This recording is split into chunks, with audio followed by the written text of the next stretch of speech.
성경 본문에 한 아버지가 등장을 합니다. 아버지. 그의 이름은 다윗이었습니다.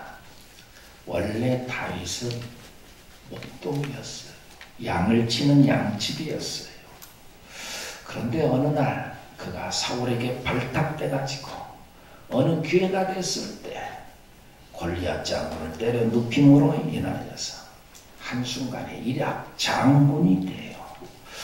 그리고 왕에게 충성을 다짐하고 충성해요. 그런데 시기와 질투를 받고 왕이 자기를 죽이려고 하니까 이제 쫓겨다녀요. 그래서 죽을 고생을 하고 죽을 고비를 많이 넘겨요. 그런 세월이 약 20년의 세월이 지나고 드디어 모든 고난을 딛고 이스라엘의 왕이 됐어요. 왕이 됐어요. 이제 됐다. 왕이 됐다. 그런데 이제는 아들이, 그 전에는 외부의 다른 사람이 나를 괴롭혔는데 이제는 내 아들이 아버지를 배반하고 반란을 일으켰어요. 그래가지고 아버지를 죽이겠다고 예루살렘으로 진격해 들어와요. 그러니까 여러분, 내가 성공했다고 다 좋은 것만 있는 것은 아니에요. 다 나름대로의 사연이 있어요. 사연이 없는 사람이 어디가 있어요? 야, 저 사람만 같으면 좋겠다, 부럽다. 그 보이는 거 그것만 있어요? 아니에요. 보이지 않는, 물속에 잠겨있는, 드러나지 않는 사연이 드러나 있는 것보다 훨씬 더 많은 사연이 다 있어요. 여러분도 다 사연이 있잖아요. 겉으로 말하지 못할 나름대로의 사연. 오늘 내가 이만큼 된 것이 그 보여지는 것만이 전부가 아니야. 보이지 않는 많은 것, 누구에게 밝힐 수 없는 것, 사연이 다 가슴 속에 있지요. 남 모르는 눈물이 있지요. 다윗도 사실은 그런 사연이, 가슴 아픈 사연이 있어요. 성경은 그 사연을 다 그냥 발굴해가지고 다 드러내버렸습니다만, 이 다윗이 무기력하게 지금 도망가고 피난 가는 이유가 뭐예요? 왜 도망가요? 내가 이런 일을 당한 거, 이 모든 일은 다 하나님께로부터 왔다. 그는 모든 일이 하나님께로부터 왔다고 생각을 했어요. 하나님께로부터 왔다. 이유가 뭐냐?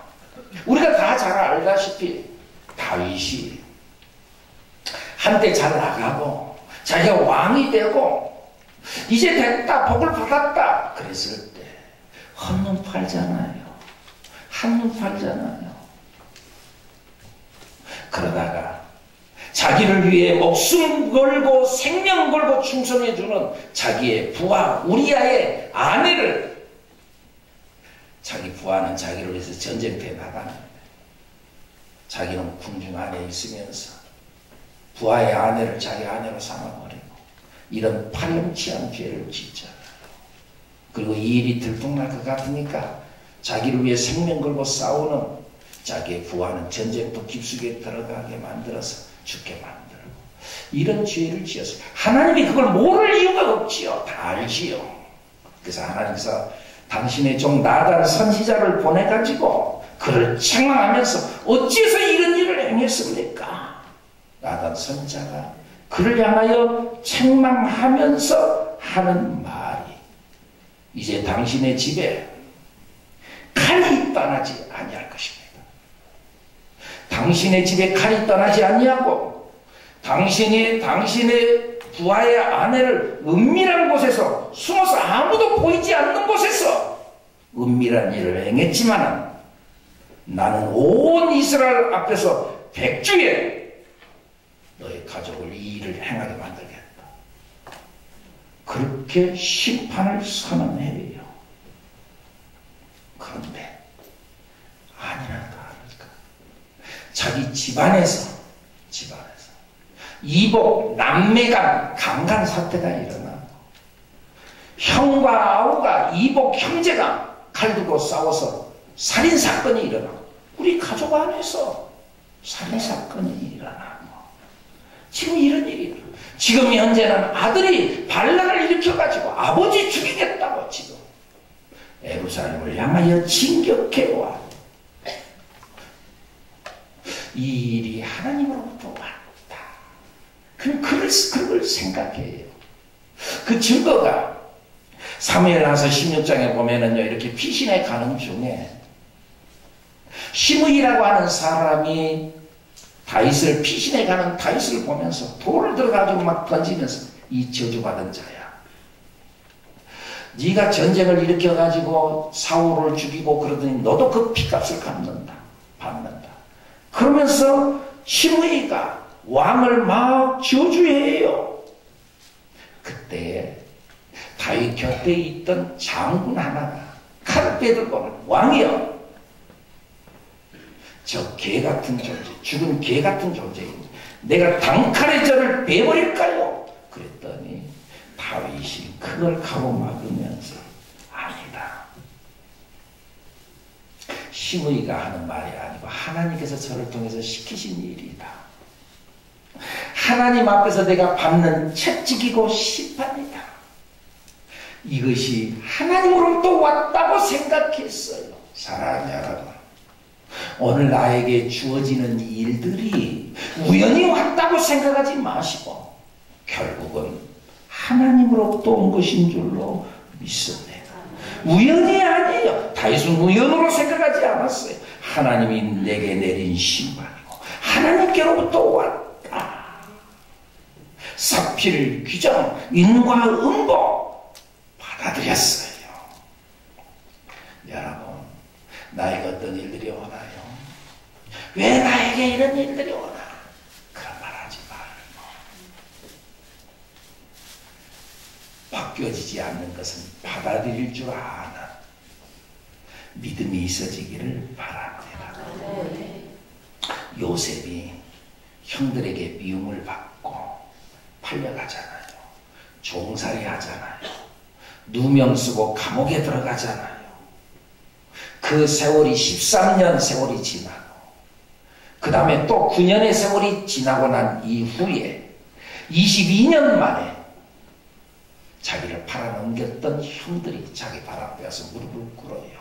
그때에 이 요셉이 형들에게 한 말이 뭐라 그래요? 나를 이 고난의 세월로, 나를 이 고통의 나라로 보낸 것은 형님들이 나를 이리로 보낸 것이 아니라 하나님이 나를 이리로 보냈습니다. 하나님이 나를 이리로 보냈다고 고백해요. 내가 어떻게 하다가 이렇게 왔나? 내가 어떠다가 내가 이런 고통을 받나? 그렇게 생각하지 아니하고 하나님이 나를 이리로 보냈다. 나를 이리로 보내신 분은 하나님이다. 사랑하는 여러분, 이걸 믿으시기 바랍니다. 우연이 아니야. 내가 여기에 온 건 우연히 왔다. 우연이 아니야. 하나님이 보내셨고 우리가 만나는 만남이 우연이 아니야. 하나님께서 만나게 하신 줄로 믿습니다. 하나님께서 만나게 하셨어. 모든 것 속에는 하나님의 뜻이 있고 하나님의 허락하심이 있는 줄로 믿습니다. 고난의 종 욥이라고 하는 인물이 성경에 나오잖아요. 욥, 고난을 많이 당하잖아요. 그런데 성경에 보니까 욥은 고난받을 만한 이유가 없어요. 당대 의인이라고 했어요. 그래서 하나님이 오히려 마귀들을 향하여 야야 욥 봤냐? 참 욥 대단하지? 그는 의로운 자다. 참 내가 자랑할 만하지.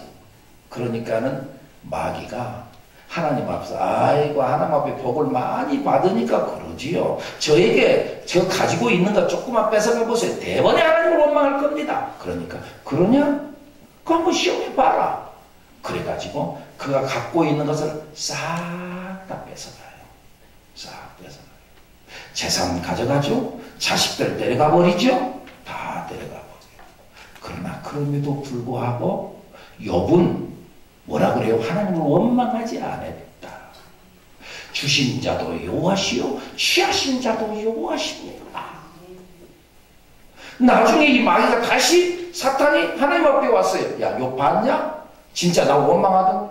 아이고, 그 욥이 그가 살아있고 자기에게 피해가 안 가니까 그렇습니다. 물질만 뺏어가니까 그렇습니다. 그 몸에 병이 들고 그러면 틀림없이 원망할 겁니다. 그러냐? 또 한번 시험해 봐라. 그런데 생명은 건들지 말아라. 그래서 또 시험에 들어가요. 모든 것들이 나에게 주어진 게 하나님의 허락하심 속에 이루어지는 것이다. 그 말이죠. 근데 이 허락하심 속에 이루어지는 일, 그러나 그 속에 하나님의 깊고 오묘하신 뜻이 있는 줄로 믿습니다. 합력하여 선을 이루시는 아버지 하나님. 할렐루야. 나중에 여기 엄청난 고통을 지나서 다시 일어나잖아요. 일어나게 하잖아요. 할렐루야. 이 믿음을 갖는 우리들, 여러분들이 되기를 예수님의 이름으로 축복합니다. 다윗은 하나님을 생각했습니다. 이 속에 하나님의 뜻이 있다. 또 하나 생각하는 것은 아버지가 아들이 자기 죽이겠다고 지금 예루살렘 궁으로 들어오는데 어떻게 하면 돼요? 같이 싸워야 돼요. 어떻게 해야 돼요? 같이 싸워가지고 내가 힘이 있어 내가 죽이면 되는 거예요. 아니면 내가 아들한테 죽임을 당해야 돼요. 그런데 다윗은 그냥 피신해요. 힘이 없어서 피신해요? 그런 것이 아니에요. 거기서 같이 맞서서 싸워가지고 아들을 죽이면 아들을 죽이는 아버지가 될 것이고, 그냥 앉아있다가 죽임을 당하면 그 아들을 아버지 죽인 아들로 만드는 거예요. 그래서 내가 이러고 있으면 안 되겠다. 그래서 모든 것을 다 하나님께 맡기고 조용히 피난길로 떠나요. 이것이 부모의 깊은 마음이에요. 이게 부모의 깊은 마음이다 그 말이죠. 좀 오래전에 나온 그 이야기입니다만 그 영화 공공의 적이라는 영화가 있어요. 그 스토리 내용 중에 봤어요. 안 봤어도 내가 이제 영화 한 편 내가 소개해 드릴 테니까. 거기에 보면은 그 주인공이 설경구하고 그 다음에 이성재라는 인물이 나오는데, 이성재가 악역으로 나오고 설경구는 형사로 나오고 그러거든요. 그런데 이성재가 아주 악한 자였어. 악인이었어. 악인. 근데 그 집안이 나름대로 돈이 좀 있어. 근데 내가 좀 사업을 하고 어디다 좀 투자를 하려고 하는데 아버지 좀 돈 좀 주세요. 근데 아버지가 안 줘. 왜? 아들을 다 아니까 너 그거 하면 너 망한다. 망해. 안 줘요. 그러니까 아버지가 내 뜻대로 안 주고 어디다 기부는 잘해. 기부는 잘해. 그러니까는 마음에 안 들어. 어느 날은 비 오는 날 밤에 칼을 들고 아버지 집을 찾아와가지고 아버지 어머니를 칼로 죽여요. 그리고 모든 재산을 자기가 가져가요. 근데 말이죠, 그때 칼을 잘못 써가지고 이성재의 손톱이 탁 잘려져서 땅바닥에 떨어져요. 근데 그걸 모르고 아들은 떠나고. 근데 이 어머니 이 손톱 하나 이건 틀림없이 잡히거든. 그러니까 그것을 엉금엉금 기어가가지고 손톱을 주워 먹어요. 삼키죠. 근데 나중에 이제 칼 찔렸는데 그것이 목으로 얘가 들어간 게 아니라 얘 걸려. 그걸 설경구가 발견을 해가지고 범인을 잡게 되는 그런 스토리의 영화죠. 부모는 나를 죽인 그 아들을 살인자로 만들고, 나를 죽였지만 아들을 살인자로 만들고 싶지 않는 것. 그것이 부모의 마음이죠. 다윗도 지금 그런 마음을 갖고 있어요. 그래서 이제 반란을 진압하기 위해서 군사들이 일어나서 나가는데 장군을 불러놓고 하는 말이 그런 말이에요. 여보시오, 나가서 이 반란군을 진압할 때 내 아들을 좀 살려주시오. 압살롬을 좀 살려주시오. 부탁을 해요. 목숨만큼만 살려주라. 그런데 이 아버지의 안타까운 마음을 무참히 짓밟고 그의 신복 요압 장군이 나가서 아들 압살롬을 죽여버리지요. 요압 정도 되니까. 왜? 요압은 공신이었거든. 이 다윗 왕되게 만들었던 사람이 바로 요압이었거든. 그러니까 요압이 무슨 말을 할 때에 다윗이 할 말이 없어. 왜? 그만큼 그가 힘이 있고 또 의인이었으니까. 근데 그걸 빌미로 해서 이 요압이 다윗이 뭔가를 정치를 하는 데 있어서 사사건건 반대해요. 자기가 나름대로 사울의 왕권이 물러가고 자기가 왕이 되는데, 근데 사울을 따랐던 사람도 많이 있거든요. 그래서 이들도 자기가 포용하기 위해서 사울의 장수였던 아브넬이라는 장수를 자기가 포용하려고 받아들이는데, 그런데 받아들이고 이제 군사들을 다 데리고 와라, 내가 다 용납하고 받아들이겠다. 그런데 요압이 다윗은 내보내는데 요압이 뒤쫓아가가지고는 그를 칼로 찔러 죽여요. 왕의 마음과 자꾸 반대되는 것으로. 그래서 오죽하면은 나중에 다윗이 죽기 전에 아들 솔로몬에게 유언을 남기면서 요압이 참 나를 너무나 반대 많이 했다. 근데 내가 요압을 향하여 내가 어떻게 할 수가 없었다. 그런데 너는 그럴 필요가 없다. 그래요. 그래서 결국 요압 장군이 다윗의 아들 솔로몬에 의해서 죽게 되지요. 여러분, 내가 뭔가 잘했을 때, 뭔가 공로가 있을 때, 그때 겸손해야 합니다. 우리나라 역사 중에도 그런 역사가 있잖아요. 조선 왕조 11대 왕 중종, 그 이전의 왕이 10대 왕이 연산군이었죠. 연산군이 이 나라를 통치하는데 폭정을 해요. 폭정을 해요. 이걸 이 백성들이 두고 볼 수가 없어가지고는 반란을 일으켜요. 그 반란의 주모자가 박원종이라는 사람인데, 그래서 반정에 성공해요. 성공하고, 그리고 연산군 다음에 왕으로 세우는 사람을 연산군의 이복 동생 이역이라는 사람, 진성대군을 중종왕 11대 왕으로 옹립을 시켜서 올리지요. 그러니까 중종은 사실은 연산군이 어느 때 자기를 죽일지 모르는 위험한 상황이었는데, 그런데 전세가 뒤집어 엎어져 가지고는 연산이 죽고 자기가 왕이 되게 만들어준 사람 박원종.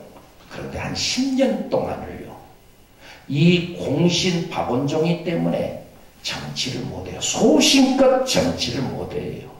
심지어는 자기 아내까지, 자기가 왕이 되니까 자기 아내는 당연히 그냥 왕비가 되는 거죠. 중전이 되는 거죠. 담경왕후.